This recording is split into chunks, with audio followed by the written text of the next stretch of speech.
Добро вечер, почитувани гледачи. Јас сум Драган Милосављевиќ, а вие следите емисијата Заспи. Ако можеш прва по празниците, морам да признаам дека се одморивме и дека со нови сили тргнуваме напред.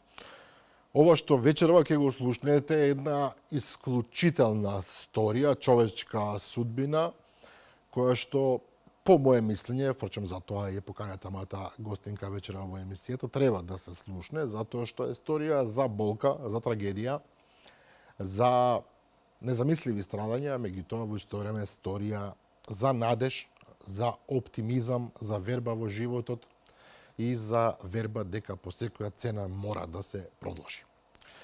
Верувам дека ќе биде тешко да се слуша, меѓутоа во исто времено ќе биде и поучно и ќе им даде одреден позитивен поглед на работите доколку сакате да ги видите. Но пред да ја представам гостинката и пред да влеземе во разговорот, морам да кажам неколку зборови за ова што се случува последниве денови во врска со односот меѓу мене и раководството на СДСМ. Се извинувам и на гостинката што ќе ја одзема малку од времето и на вас, почитувани гледачи, но морам да го кажам тоа.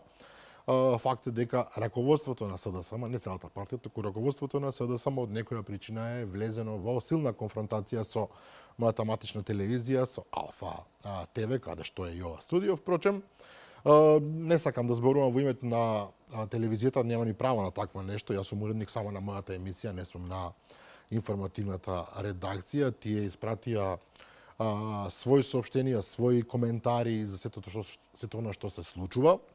И мислам дека е доволно, но ме лути тоа што од една страна еден мој личен статус, зборувам да социјалните мрежи, беше искористен за да се нападне практично целата телевизија и слободно да кажам да се оклевети.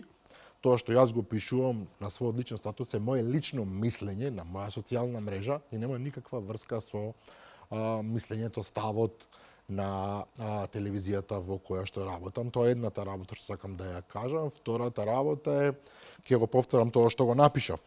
На социјалните мрежи не е добро за политичка партија да се конфронтира со медиуми и со новинари. Едноставно тоа е антидемократски, па ако сакате и антицивилизацијски.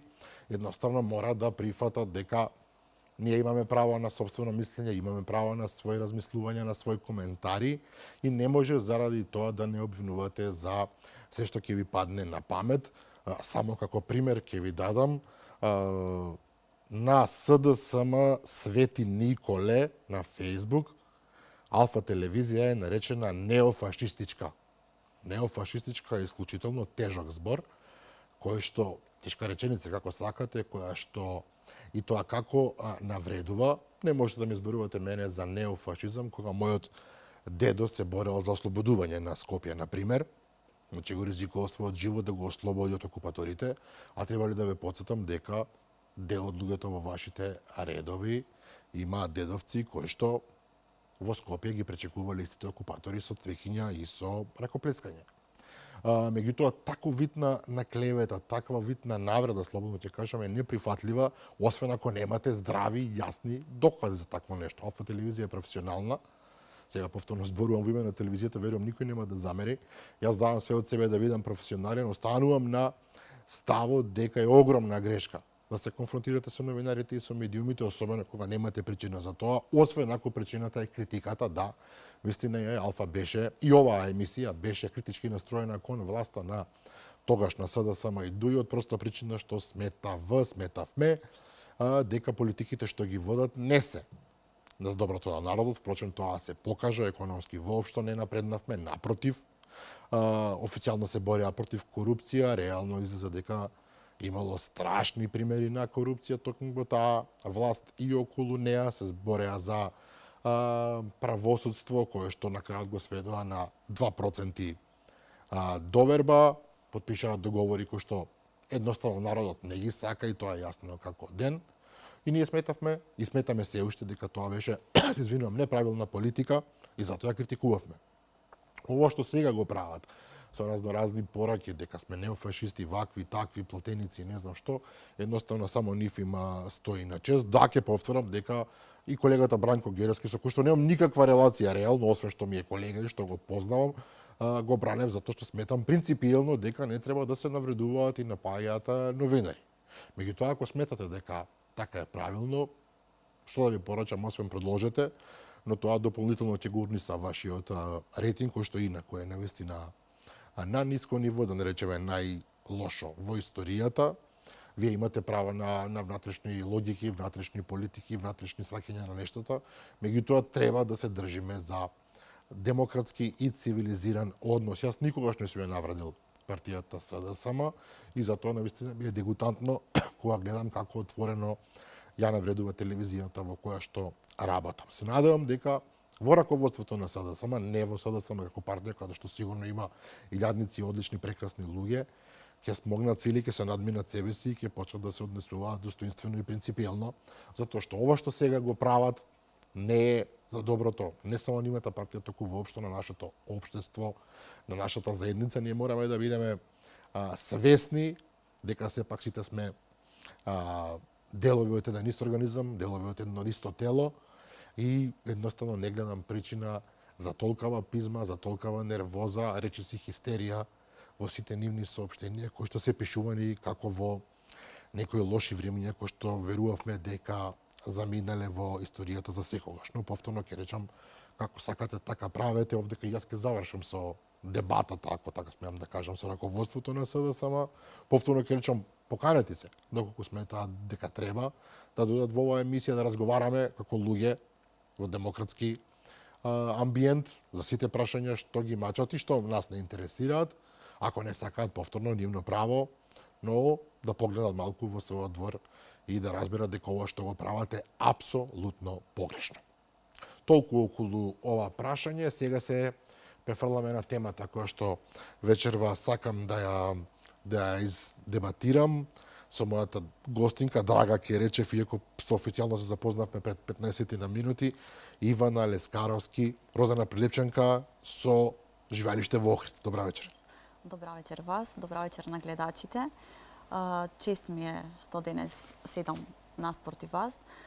Морам да ви признам дека се надминавте себе си со тоа што во вистинска смисла на зборот се соживеавте со мене и што вечерва за соговорник имате мајка и жена со една исклучително тешка животна приказна, а со тоа ја покажавте вашата големина и вашата човечност. Ви благодарам. Нема да биде пријатно ова што ќе го зборуваме. Во секој случај ви честитам за храброста, за волјата, идејата на целава тема веќе ја кажав зашто воопшто сте во емисијата и сега да не должиме многу, морам да започнам со вашата животна историја. Вие релативно млада сте се омажиле. Да. Вашиот сопруг е поранешен професионален фудбалер. Да, така, кој што сега работи како тренер во асистент тренер во Тримљум Струга. Така. Во познат клуб, честитки за него, поздрав за неговата работа, тој сега не е тука, негде е на припреми, на подготовка. Анталија, да. Да, супер. Сте се омажиле прилично рано за денешни услови, ако така можам да кажам, на 20 години отприлика.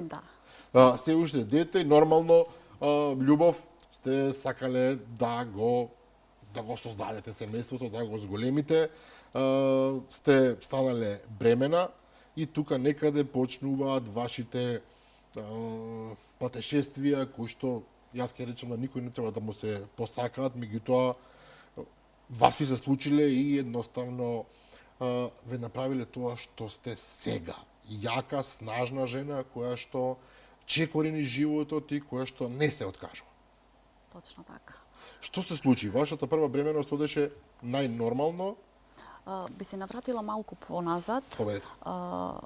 Веќе првиот удар животот ми го задава на некои 15 години, кога после пад и удар на главата добивам потрес на мозок со внатрешно крварење и поради несоодветен медицински третман добивам епилепсија, но епилепсија од типот до доведување во комична состојба. Во коматозна состојба? Да, во коматозна состојба, се извинувам. Добро, тоа е исклучително тешко. Да, со тоа се борев речиси 3 години. 3 години живеев на релација болница-дома, само за викенди бев дома.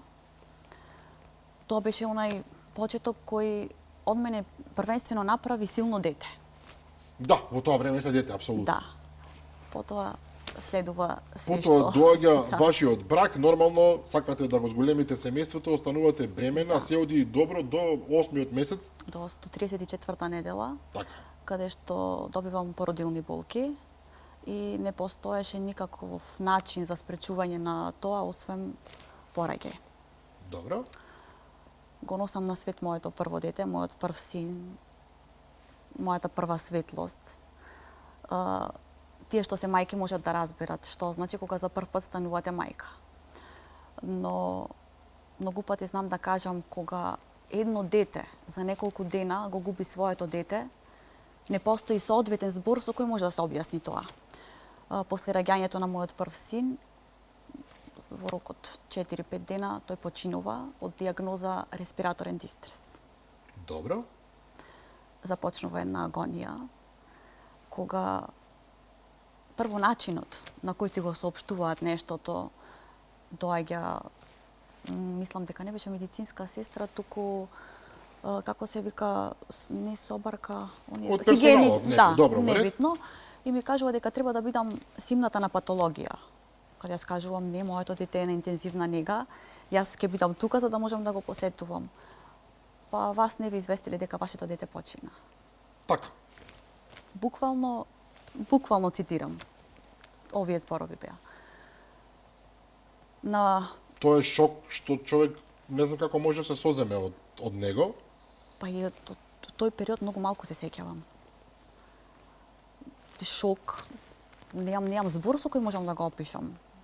Да ми се соопшти дека моето дете е починато на таков начин, на суров начин, е катастрофа. Како да е некаква техничка работа, како да е нешто што ви соопштуваат дека вашиот документ е потпишан и сега дојдете да си го земете. Буквално така.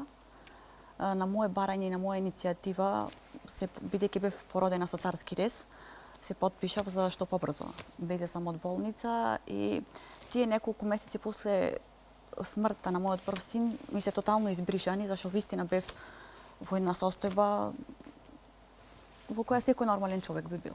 Значи состојба во која што човек е практично во агонија, за Во шемета, очари. не знае што му се случува. Добро, но морам да прашам, вие кога го родивте детето во 8 месец, веднаш знаевте дека има некаков проблем.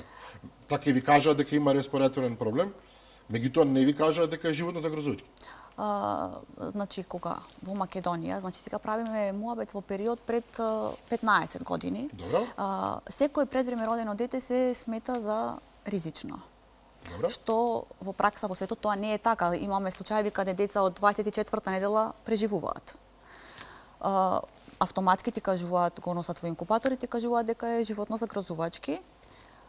Морам да бидам искрена и да кажам дека со дијагнозата респираторен дистрес е веродостојна дијагноза со која се помиривме. Понатаму ќе зборуваме за втората бременост, каде што нема допирна точка едната со другата. Паоло починува, после само 5 дена. Си одам дома со празни раце. Излегувам од болница со празни раце и цел сон во еден миг се претвора во кошмар. Во моментот ти завршува едноставно најпросто, народски да се изразам, желба за живот. Веќе како да ја губите желбата за живот. Тоа е целосно разбирливо. Што е целосно разбирливо. Добро, имате таа среќа и тоа, еве, предвреме го кажувам, што имате изворена поддршка од вашиот сопруг и од вашето семејство воопшто. Тоа е клучно. Тоа е клучно и човек во такви околности, доколку е оставен сам, особено во околина кај што знаат да проживаат со прсти да ве обвинат, иако нема никаква логика, веројатно на самата трагедија се додава дополнително масло, ви имате среќа во несреќа, ако воопшто е среќа, иако е, сепак да добиете максимална поддршка од вашето семејство. Апсолутно. И во тие тешки травматични мигови кои што не зацелуваат објективно никогаш, да решите да продолжите понатаму. Да, и кога човек ќе рече дека времето лечи се, не. Тоа не е така и никогаш не се сложувам и на сите тоа му го кажувам. Едноставно се навикнуваш да живееш со болката. Болката никогаш не поминува. Напротив, секој ден е поголема. Само ти се навикнуваш, тоа ти станува секојдневие. Ја носиш како товар со кој што едноставно си померен дека мора да биде со тебе. Точно. Светлина повторно почнав да гледам се до втората бременост. Тогаш почнав да гледам некои знаци дека можам понатаму да продолжам. Дека нешто добро може да биде. Дека може а да биде втората нешто бременост добро. се случи после колку време? После една година. Добро. Исклучително брзо. Млади луѓе Да. се обидуваат практично да зацелат раната Точно, со јас. обид за ново дете, природно. Точно. Јас би рекол природно. Точно. И повторно имате слична ситуација, 8 месеци е се во ред. Повторно 34-та недела. Значи, буквално исто како претходната, до 34-та недела се водам како високоризична бременост поради претходната бременост, но без никакви проблеми. Повторно породилни болки, контракции, за кои повторно нема никакво решение, освен породување и повторно царски рез. Второто породување е травматично, хорор филм, можам слободно така да кажам. 24 часа бев држена на интензивна нега. Во државна болница, така, отворно може да го кажеме тоа, на гинекологија. Да, на ГАК. Каде што буквално паѓав под креветот, а сестра која беше дежурна трета смена ми кажа, па како сакаш да станеш мајка? Не го разбирам, морам да признам. Како тоа, вие сте паднати под кревет, не Да, може да падната станете? под кревет не можам да станам од болки. Значи, ти неиздржливи контракции, бараш помош, бараш спас, излегува и ми вика како планираш да станеш мајка без болки. Да, некој тоа може да го резонира во смисла дека сакала да ви даде малку оптимизам, меѓутоа начинот е прилично дискутабилен. Јас не се Како тоа на човек што лежи на земја и се грчи од болка, Буквално. со дете во себе, му кажувате, ај не се преправе прачи. Буквално го зедов телефонот, беше 3 после полноќ, му се јавив на мојот сопруг. Мојот сопруг со мојата мајка и мојот татко беа во Скопје. Ве молам дојдете, земете ме. Земете ме зашто јас едноставно овде гледам смртта. За волја на вистината издржав до сабајлето, каде што влезе една прекрасна, исклучително прекрасна докторка која не сакам да спомнувам имиња. Кога ме виде, во рок од 5 минути бев внесена во сала. Повторно со царски рез, на свет доаѓа моето второ дете, кое исто така од самото раѓање е пренесено на интензивна нега. Но кај него беше состојбата многу поинаква. Имавме надеж, прогнозите беа многу добри. Тоа значи дека за разлика од прво дете каде што веднаш ви кажаа дека има респираторен дистрес, овде точно. ви рекоа окей. Овде ви кажуваат дека е ризично бидејќи е пред време родено, но прогнозите се многу подобри. Добро. Остануваме во болница, тоест моето бебе останува во болница, јас после 5-тиот ден морам да ја напуштам болницата, такви се правилата во болницата. Добро. Да. И ми преостанува 2 пати во неделата да дојам да го посетам, а секој ден во 14 часот да можам да се јавам на телефон да добијам било каква информација. Тоа е некакво стандардно правило тама или? Тоа е сигурно некое стандардно правило во тоа време. Да се надоврзам на муабетот, сега слушнав дека почесто смеле да ги посетуваат, смеела мајката да се измолзува за бебето да пие млеко. Во тоа време позитивни промени, меѓутоа морам да признам зашто и претходно не биле такви. Јас го гледав преку стакло го гледав, информација добивав на телефон. На телефон информациите ги добивавме доста тешко, да се молиш на Господ да ти дигна телефон. За вашето дете? За нашето дете, зашто таму на интензивна нега се многу бебиња и едноставно ако фатите ред. Да, буквално така. Ова е неверојатна информација, морам да признам. Да. Ужасно поразително. Да. Ова е, се оградувам, период пред 14 години. Добро. Значи ова сето е пред 14 години. Добро, велите дека сега се променети работите и од тоа што го гледам и слушам, гледам дека напредува. Бидејќи во тоа време е многу познато и ако се изгубла на интернет колкава беше смртноста на тоа е точно за жал и сега имаме бебиња. случаи на смртност кај бебиња веројатно намалена, меѓутоа има често пати и работи кои што остануваат во јавноста како недокажани, недоразјаснети, што воопшто не зборува во прилог на нашето здравство, иако се обидуваат да го реформираат, не спорно. Меѓутоа да се вратиме на вашата приказна, вие смеете да го посетувате вашето дете само 2 пати неделно? 2 пати неделно. И да се јавувате на телефон? Секој ден во 14 часот. Математички прецизно, ако се јави некој?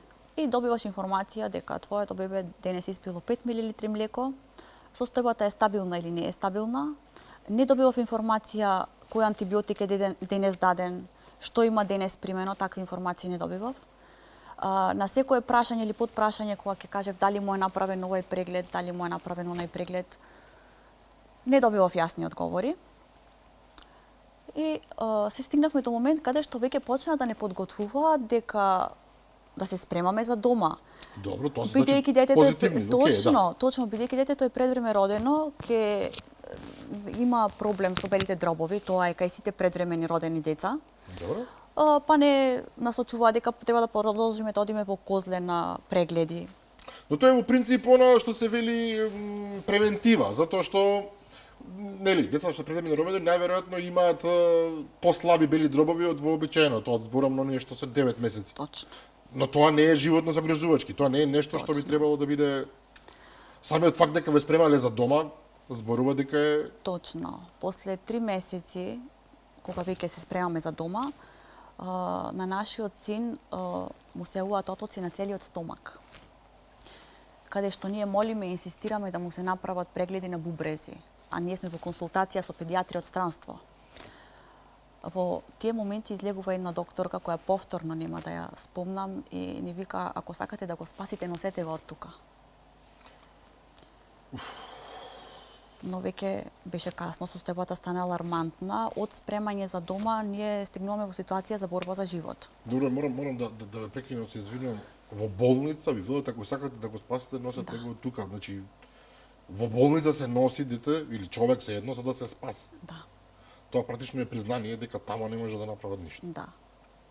Иако вие претходно знаете дека детето е во ред. Ова е многу Значи, збунувачки, конфузно. Детето во инкубатор, се уште во инкубатор, подготовки за дома, наеднаш се јавуваат отоци на стомак. Но ви објаснија зашто се работи. Никогаш.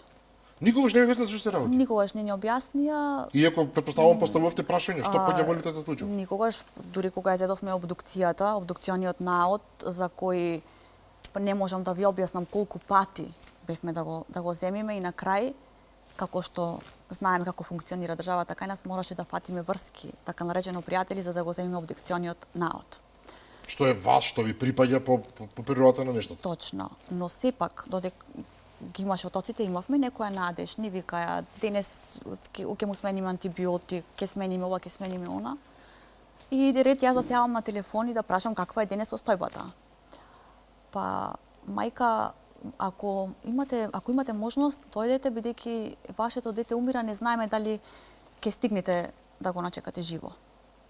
Повторно како техничко прашање, Буквално. Сега јас ова го зборувам вака, но тогаш е можам да замислам како изгледа сето тоа. Сама дома ти го кажува тоа на телефон. Не Тоа знам. значи смртната пресуда е веќе запишана. Вие само треба да дојдете таму да ја потврдите. Да. Току така, технички, ладнокрвно, Ако стигнете побрзо ќе го начекате уште. ако не, Ако жал не, не. тоа е тоа. Да. И тој се случи. Тоа и се случи, стигнавме на време, бидејќи мојот сопруг тогаш играше во Скопје во фудбалски клуб. Живеевме Скопје. Стигнавме на време и срцето беше тоа кое не беше откажано. Чекаше да стигнеме ние. Не знам што. Добро. После неколку минути од кога излеговме, мене ме изнесува, зашто јас веќе тогаш почнав да добивам напади. Повтор пат го доживуваш. Истото. Истото, буквално истото. Истото сценарио. На истото место. Затоа јас викам кога ќе поминам покрај гак, за мене е тоа како да поминувам покрај некој хорор филм. Повторно со празни раце. Повторно завршува еден сон. Тогаш имавте колку? 22-3 години? Па на 21 го родив првиот син, на 23 вториот.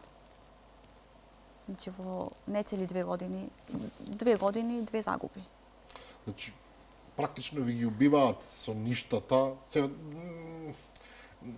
Па да, добро се изразивте. После смртта на вториот син, за мене животот заврши во буквална смисла на зборот. Јас имав разноразни мисли, веќе цела надеж, цела сила, се надевам цела не борба. и оние најпогрешни. Па да, и најпогрешни. За прв пат во мојот живот и тие најпогрешни што не сакам да се сеќавам, но Човек во такви околности обично, особено мајките, знаат да се обвинуваат себе си, да мислат дека тие се виновни за тоа што се случило. вината ја бараш во сите. А и во сите, па така. Вината ја бараш во сите. Јас бев претворена во чудовиште. Мене ми требаше долг период за јас да видам бремена жена и бебе. Во тоа време сестрата на мојот сопруг беше бремена, јас не можев да ја Не гледам. со тебе да Да ја погледнеш. гледам со очи, а таа сестра немам, там ми е идентично како сестра. За мене е се на светот. Блиска, важна. Да, внук ми тогаш живеа, не беа во Македонија, живеа во Австралија, една година на Skype го нема видено. Тогаш се користеше Skype. Не можев алишта, креветчиња, Се што подсетува на бебиња, на деца. се. И од тогаш ја влечам онаа траума сега кога се прават мекици, кога ќе се роди бебе, скоро и да не одам. Тоа се тие трауми кои ги влечам од претходно. Да, тоа е речиси невозможно да се надмине. Предпоставувам, повторно се наоѓате во една ситуација меѓу животот и смртта, ако така смеам да кажам. Овој пат веќе и кога е веќе втор пат на уништувачко ниво, но она што мене ме фасцинира и што ме импресионира, не знам какви други епитети да употребам, е и покрај сето тоа вие носите одлука дека можете понатаму и дека повторно ќе се обидете да имате дете со вашиот сопруг. Значи, тоа беше клучен период. Самата застанав пред огледало и си го поставив прашањето дали треба да живеам или не треба да живеам. Какво прашање на 23 години На човек не треба да го 23 поставува години. тоа прашање. На 20 Никогаш. А знам камили на 23 На години. 23 години. Кога почнува вашиот живот практично. Но сепак Господ е тој кој ги реди коцките на место. Размислив, ако ми нема мене, јас зацрнувам две фамилии, мојот сопруг, сите што ме сакаат. Прво дете во семејството, омилена и на тетки, и на вујковци, и на се. Одлучувам дека живеам, дека ќе продолжам животот рака за рака со мојот сопруг. И само после 3 дена од смртта на нашиот втор син, успева мојот сопруг да го однесам на фудбалска утакмица и да изигра утакмица 90 минути и да биде најдобар играч на надпревар. Вау, немам зборови. Верувам дека штета, мислам, вашиот сопруг не е тука да ги потврди овие зборови. Веројатно односот меѓу ваш двајца е исклучителен. Би било убаво сите релации меѓу сопружници и воопшто луѓе што се во врски и пријатели да бидат такви, но ова овде што го зборувате е од, јас мислам, љубов од највисока категорија и секоја чест за тоа. Па тоа е она што нешто моментално не држи во живот. Значи одлучуваме да продолжите продолжиме, понатаму и покрај сите непогоди, трагедии, вие велите ќе продолжиме понатаму. Понатаму да, и тогаш Евромилк беше во прва лига тогаш, во тој клуб играше.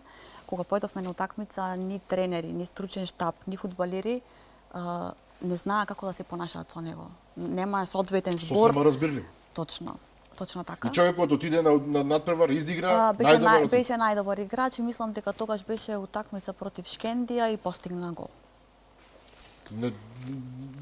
Ме оставате без зборови, вака реченица по реченица. Човек може само да се прашува. Јас знам вашата приказна, меѓутоа вака кога се изразува директно пред мене, буквално ме остава збунет и шокиран. Се надевам дека нема да замерат гледачите, можеби на мојата реакција ако не е доволно професионална, но ние сме сите луѓе сепак.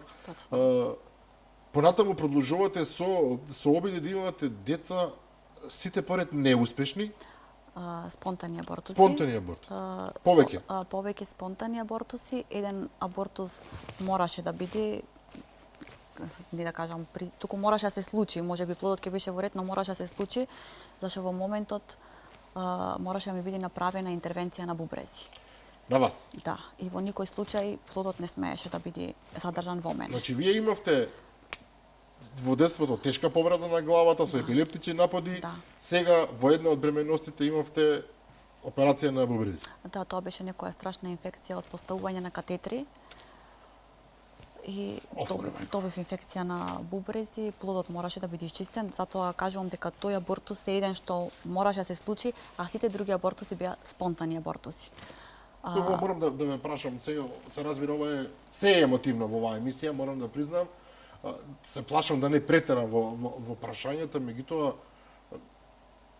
треба да имате несватлива волја по 2 починати деца и по абортуси и еден кој што мора заради операција да се отстрани, да продолжите упорно во тој правец. Воопшто, некој ќе рече самиот емотивен чин, да не сватите погрешно, веројатно би бил травма сам по себе. Иако не би требало да е нешто најубаво на свет, меѓутоа затоа што се прашувате што од ова следи. Не можам да го разберам овој момент, морам да ви признам. Да, но после сите тие абортуси веќе стигнувам до ситуација каде што веќе не се замислувам како биолошка мајка и мој следен чекор е посвојување на дете. Значи, јас веќе размислувам да бидам мајка, но на дете кое ќе го посвојам и дека никогаш поќе нема да се остварам како биолошка мајка. Тоа беше мојата цел и мојата замисла. Тргнавте во тој правец? Не бевме, разговаравме, се едуциравме, читавме што Какви е како. се процедурите, правилата, да. Да, и да се надоврзам до ден денес. Мој сон е тоа, да посвојам дете. Од секогаш бил мој сон, после тие работи што ми се случија.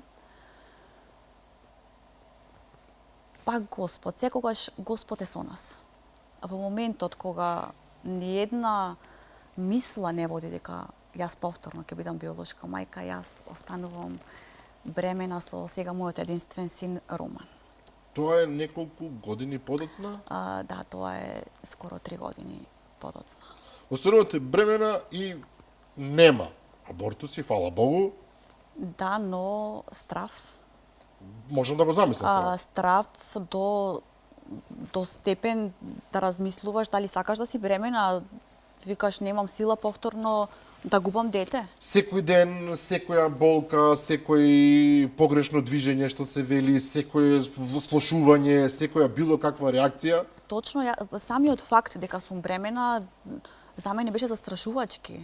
Бидејќи јас веќе имав смислено сценарио, веќе јас знаев каков ќе биде крајниот епилог. Боже мили. Ништо немав јас дека и сега оваа бременност ќе биде во ред, но Господ ми ја пушти Мија Костов.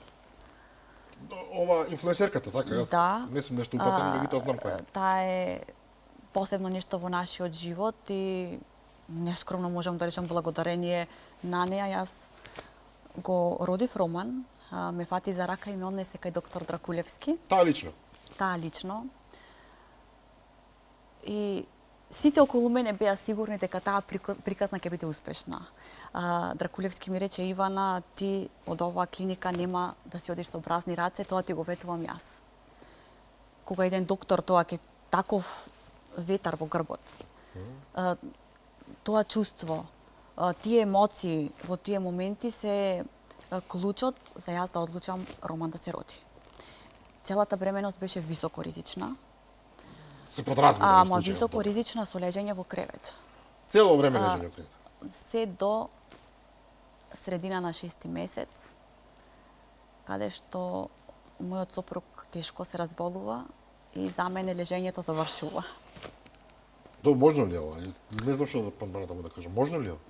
Можно е во очигледно филм. е можно. Да, јас ова во некакви филмови кои што ги смислил некој чешки трагичар, јас не можам да замислам вакво нешто. И потоа вие на 6 месеци сакате да станувате, морате да го лекувате сопругот, да му помогнете. Значи јас сама свесна за последиците. Значи тука никој мене со сила не ме натера, јас Добро, бев јасно. свесна за Меѓутоа последиците. имате одговорност према сопругот кој што го сакате, имате. Дејан се врати од припреми со страшни крварења од уста, каде што му беа диагностицирани 2 ехинокока на црн дроб и на бели дробови. На белите дробови беше алармантно предпрскање и беше животно загрозувачки. За мене немаше сила што можеше да ме задржи во кревет. Не постоеше сила. Сидев со него во болница со нозете кренати на столица. Следува 2 операции. Додека сте вие бремена во напредна бременост, тоа е 6-7 месеци. И многу високо ризична, со веќе почнати контракции кои јас ги кријам. Зашто знам дека ако појдам да ја кажам, можда следува пораѓај, јас нема да сум до Дејан. Дури во еден момент, дури во еден момент реков Господе, ако треба да одберам, и овој пат нека бидам без бебе, само Дејан да остане, бидејќи јас само со него можам да функционирам понатаму низ животот. Џабе ќе го имам бебето ако го немам него. Ова не знам како ќе звучи, како некој ќе ме свати, но ова е вистина реалност. Јас тоа така го помислив и така се чувствува во моментот. Но за среќа останаа и двајцата. Останаа и двајцата, поминаа двете операции на Дејан, јас ја издржав бременоста. Не, ќе ве изложев едната операција, зашто требаше да помине одреден временски период. Кога после првата операција стигнавме дома, јас добив породилни болки. Тоа беше крај на 6-ти, почеток на 7-ми месец. Роман се раѓа бебе од 1 килограм. 1 килограм, па 6-ти према 7-ми месец, тоа е тоа. 1 килограм, но со поинаков тек на настаните. Уште од самото негово раѓање позитивни мисли, позитивна надеж, позитивен тим кој се грижи за него. Имав толку голема поддршка од лекарскиот тим, од персоналот на интензивна нега, од педиатрите, таму нема да спомнувам клиники и слично, што во еден момент јас помислив дека ова ќе има среќен крај. Неколку дена остана во болница, Роман мораше да остане 35 дена, јас морав да ја напуштам болницата, но секој ден одев по неколку пати, Роман пиеше моје млеко, добро напредуваше, само 3 дена беше на цевчиња. Да, добро. Да, тие што имаат поминато низ ова знаат што е тоа. Мислам дека и повеќето знаат, добро. После 3 дена почна со кислород и почна и самостојно да дише. Но чекавме да ги добие оние неколку килограми плюс, за да може да го носиме дома. Јас заминав со Дејан на втора операција и функционирав на релација на тие две... Меѓу две болници, практично. Да. Многу пати знам да кажам робот. Без емоции, без чувства, без да можам да имам трпение за луѓето околу мене. Во тој период ми сметаше буквално се. Но моите најблиски, моите најмили имаа преголемо разбирање за мене. Абсолютно. И фасцинантно и како круна на се тоа е што во исти ден успеав од болница да ги земам и Дејан и Роман. Во ист ден? Во ист ден прво појдовме да го земиме Дејан од болница и заедно со Дејан да го земиме и Роман. Тоа е како круна на цела таа борба. И ова е некој ќе рече приказ на со среќен крај и е, меѓутоа за жал не завршуваат сите ваши проблеми тука.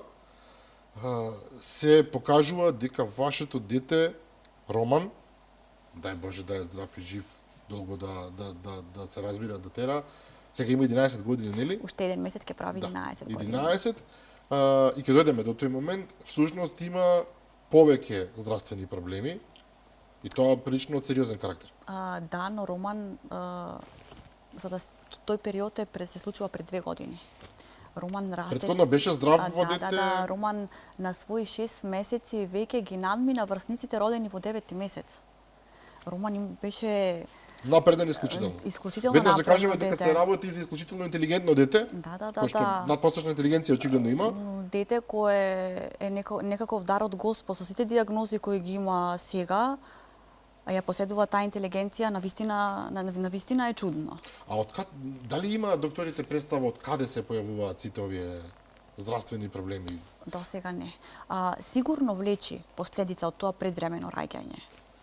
Полека, но не се случиле веднаш по раѓањето после една година, туку дури после 9 години. Морам да напоменам дека ние ги имавме направено сите скрининзи и што треба и што не треба. И што не треба што се вели, значи, не за џабе рекле кога ќе се изгориш на млекото, ќе дуваш и на јогуртот. Ние некогаш и претерував. Сето тоа беше перфектно до пред 2,5 години.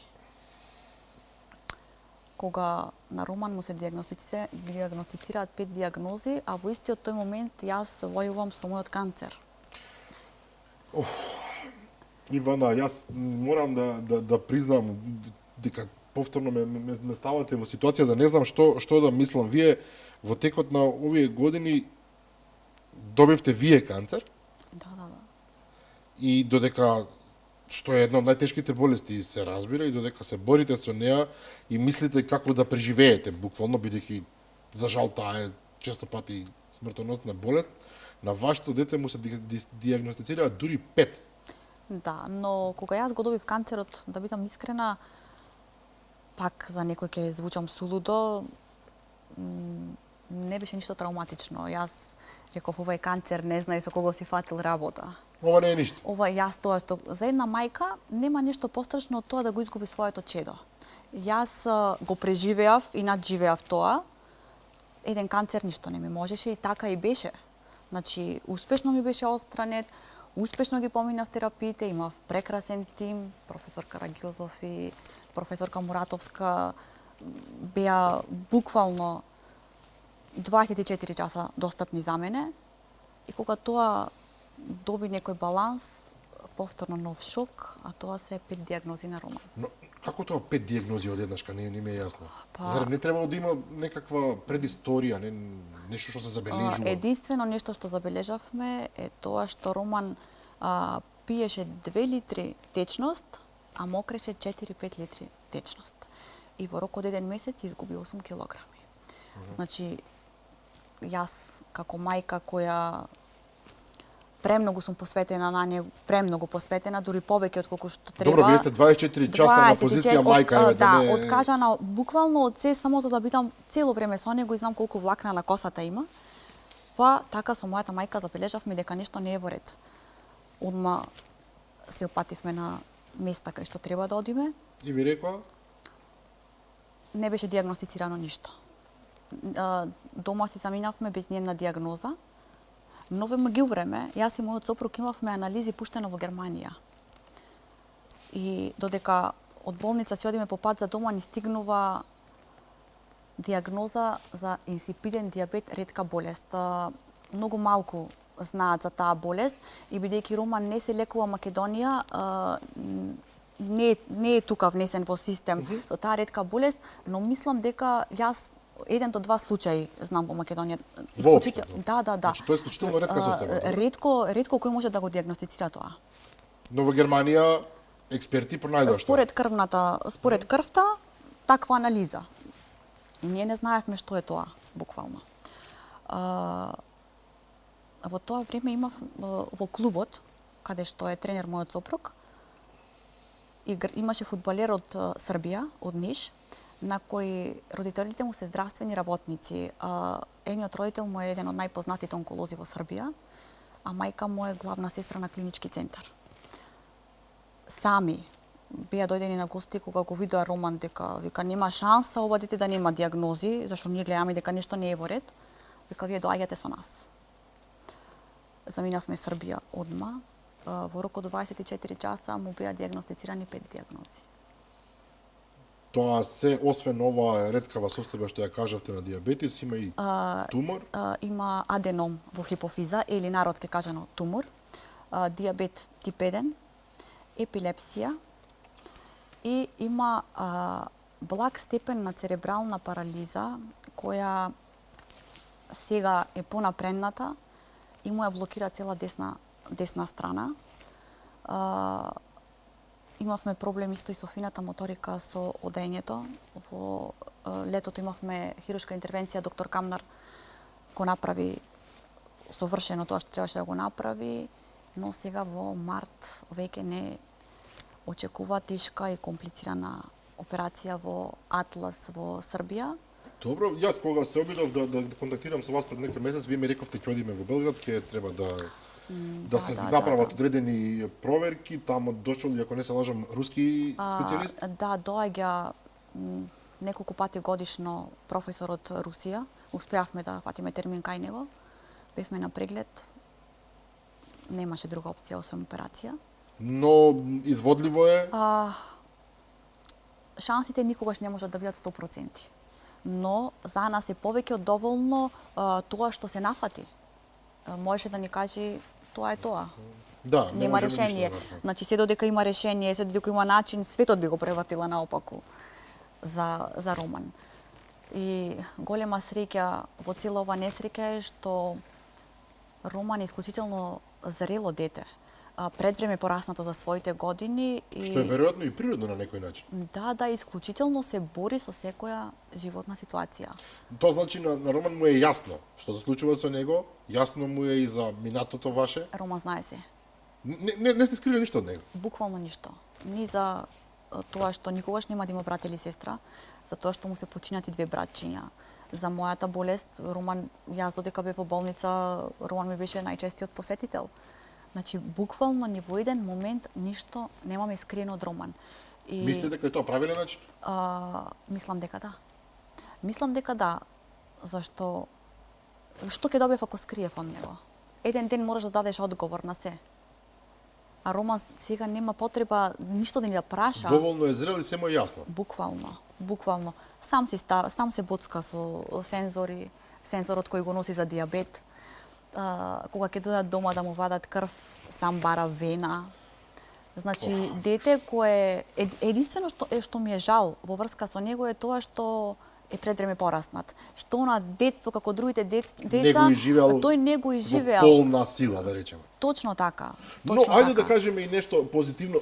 Впрочем, Боже мили, неодамна пишавте, објавивте на социјалните мрежи дека вашиот син со сите состојби во кои што се наоѓа, успеал да истрча трка.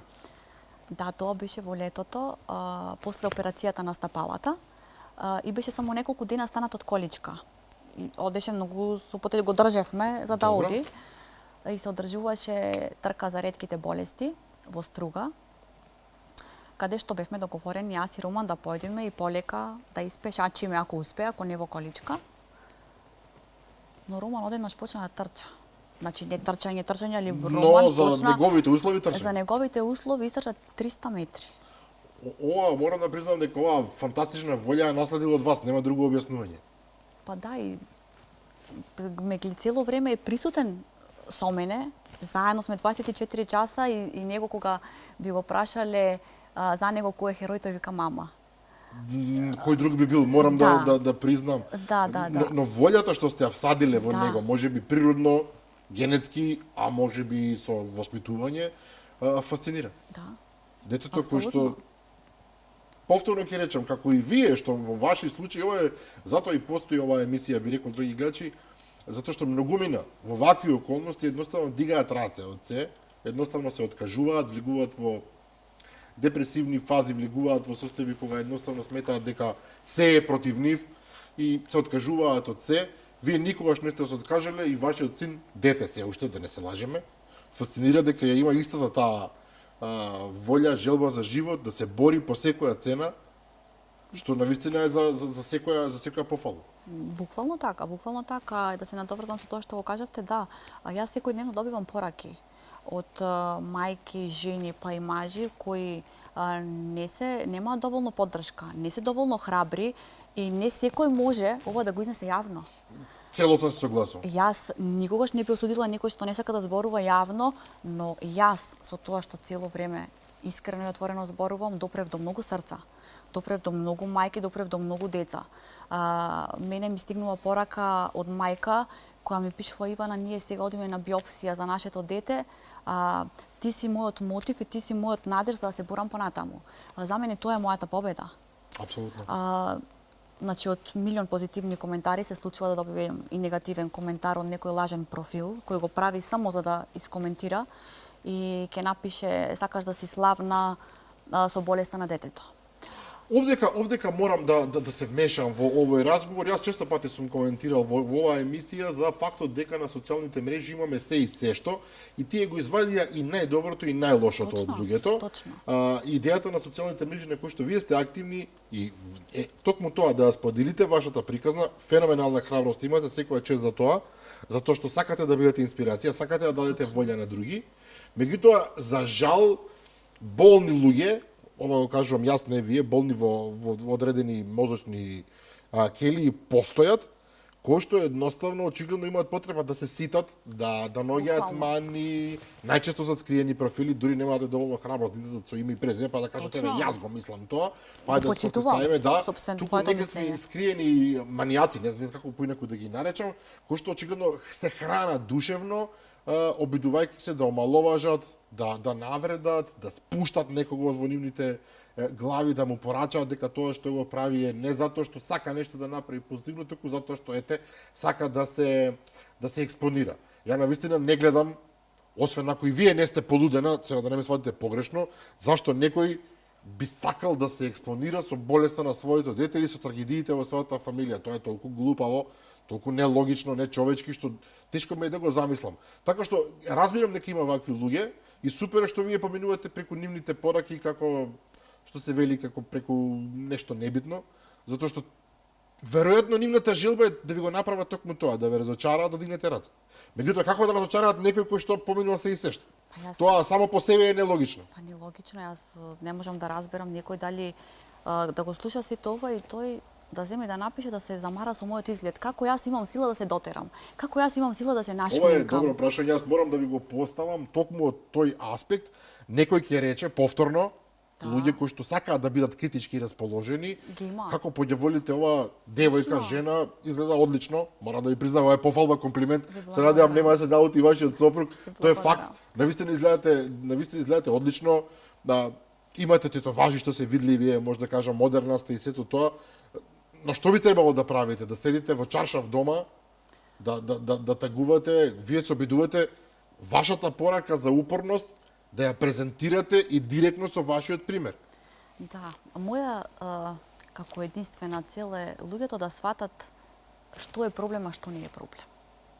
Ние даваме акцент на многу небитни работи во животот. Се согласувам целосно. Ние даваме акцент на толку банални работи што некогаш се запрашувам дали луѓе во вистина дали имаат некој проблем или на вистина Дали немаат ова се проблеми, така? Сериозно. Луѓе паѓаат во неснат, западнат испит за четврка во училиште, за неплатена сметка понекогаш. Банализирам се, разбирам. Некогаш меѓутоа- ќе седиме на маса и сега јас ќе слушам мајки каде што ми демагогираат 3 сати за настинката и температурата од 30 И 7 со 4, да. Точно. Стандард. А при тоа, значи никој не погледнува дека на таа маса си ти, каде што треба да се запрашаш и да внимаваш што и како зборуваш. Оно човек тешко влегува во туѓа кожа, морам да признам. Тешко, многу тешко. Луѓето мислат дека нивните маки се најголемите, Најголем, ето. иако понекогаш се и неверојатно банални. Не постои човек без мака, Тама работа, не постои човек без мака, но тежината апсолутно е различна. така. И тоа ми е една цел. Секој ден споделувам. Секој ден животот го споделуваме јас и Роман. На тацна, буквално. Буквално и ние дури кога одиме на болница, ние со Роман си правиме TikTok. Ние правиме да ни е интересно. Што е супер. Нас ни е супер. Ние значи тој во болница го боцкаат, му ставаат инфузија, јас се кријам, тој се смее мене, јас не можам да го гледам тоа. Роман ме снима, кај што Како јас се криете? се кријам. Да, буквално така. Но луѓето никогаш не можат да ми го одземат она што го носам во себе, а тоа е верата, љубовта и надежда. Никој не смее да ви ги Тие одземе. не може да ми ги оспори некој, бидејќи често знам да кажам, би се сложила да бидам ваков грешник со толку многу праведници околу мене. Јас не гледам ништо грешно во вас. Ако е грешка тоа што излегувате јавно да зборувате за работи за кои што луѓето најчесто не зборуваат, тогаш со таа грешка слободно треба да продолжите, воопшто да не ви е гајле. Точно. Морам да ве прашам, вие сте и верник, тоа неколку пати го потенцирате Да. благодарноста до Бога и така натаму, знам дека Тетоважите не се мерило за тоа, иако морам да кажам дека немам повеќе благослов од мојот духовен татко да но се имате и духовен тетовирам. татко, има и вашиот Да. сопруг, има и синот. И Роман, Роман веќе 4 години се исповеда, значи тоа е онај духовен отец, духовен татко. Наш духовен татко отец Макари од Бигорската обител. Тоа е нешто што се разбира вие сте го всадиле. Од секогаш сте биле религиозни или со текот на Јас сум растена во патриархално семејство, но никогаш не сум била до овој степен како што сум сега последните 6-7 години. Тоа е нашето смирење, Најдовте утеха, најдовте мир. нашето прибежиште, нашиот мир. Се она што тлее во нас, ние пред нашиот отец го разговараме. Роман и Дејан се едни правилни духовни чеда. Јас сум секогаш она бунтовното кое секогаш може да каже нешто или да најде некоја замерка, но таткото никогаш не се откажува од своите деца, така да и мојот духовник ме разбира. Никогаш, секогаш сум искрена кон него, некогаш едноставно не ти е денот ни да се помолиш. За волја на вистината. Но вие наоѓате волја. Јас морам да прашам, Да. од повторно ќе се вратам на тоа. Од каде извира таа волја? Човек секој утро да се разбереме. Јас сега разговарам со вас, сочувствувам со вашата приказна, верувам и граѓаните, меѓутоа во принцип секој утре ќе дојде дома, ако му се работите како што треба, продолжува понатаму. Вие и утре мора да станете со фактот дека вашето дете е во болница или дека го чека операција, дека имате на себе лузни кои што не поминуваат. Точно. И повторно велите, знаете што, јас сега ќе станам, ќе се подготвам за денов пред мене, ќе излезам најдобра пред него што можам и ќе продолжам да се борам. Таа волја од каде доаѓа? Сте размислили од каде доаѓа тоа? Тоа е повеќе од инстинкт. Тоа е Секој утро морам да кажам, јас кога ќе се видам во огледало, секој утро се кажувам морам, можам, сакам и ќе успеам. Го молам Бога само да ми ја сочува силата. Мислам дека изворот на сето ова е силата што ми ја дал Бог. Се додека ја имам оваа сила, не постои нешто што може да ме победи. Јас викам, за нас единствена граница е само небото. Ништо друго. Волјата и желбата за живот ми е толку голема, бидејќи до мене имам дете кое му пркоси на животот, кое е дете полно живот и кое е дете кое секој ден ни дава лекции како се сака и како се бори со животот. На свој 11 години.